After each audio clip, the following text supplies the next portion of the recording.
اللهم صل على سيدنا ونبينا وشفيعنا وحبيبنا مولانا محمد صلى الله عليه وعلى آله وصحبه وبارك وسلم।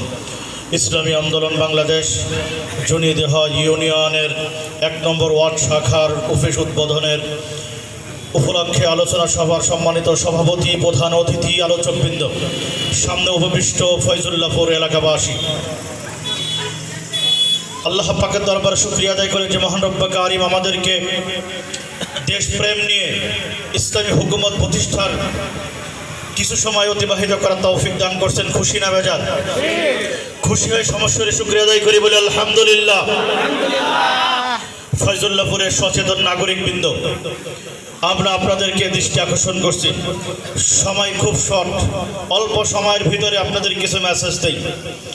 ১ নম্বর message, ৭১ সাল থেকে এই ২০২৪ সাল পর্যন্ত আমরা বিভিন্ন শাসক গোষ্ঠী দেখেছি। এই ৫৩ বছরে পরীক্ষিত দুর্নীতিবাজরা এদের শাসন করেছে। যারা শাসন করেছে পরীক্ষিত ব্যর্থ শাসক। কথা বলেন ঠিক না? পরীক্ষিত ব্যর্থ শাসকদেরকে আমরা কি আবার নতুন করে কিছু দেখতে চাই? তারা কি আমাদেরকে উপহার দেবে সেটা আমাদের জানা আছে। নতুন করে কি দিতে পারে তারা? নতুন করে দেওয়ার মতন কিছু নাই, বরঞ্চ নতুন করে দেশটাকে আবার সংকটে ফেলবে। নতুন করে আর পুরাতন এই ব্যর্থদেরকে আর আমরা কি দেখতে চাই?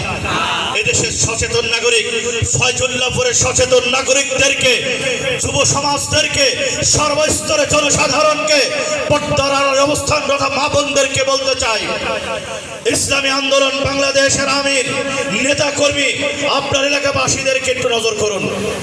এই দেশের যারা রাজনীতি করে 1% হলেও পীর সাহেব চরমনায় সততার দিক দিয়ে অগ্রসর হয়ে আছে। পীর সাহেব চরমনায় শুধু রাজনীতি করে না, তিনি এক হাতে আত্মশুদ্ধির বায়াত নিয়েছে, আর এক হাতে জিহাদের কঠিন অঙ্গীকার নিয়ে, নবীওয়ালা কাজ নিয়ে, আল্লাহর জমিনে আল্লাহর দ্বীন প্রতিষ্ঠার জন্য, মানুষের অধিকার ফেরানোর জন্য বঙ্গ অভিভাবক হয়ে এই দেশের জমিনে কাজ করে যাচ্ছে।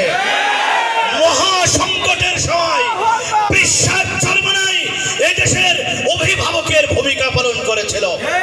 যেই সময় ফ্যাসিস্ট সরকার একক ক্ষমতা দখল করেছিল,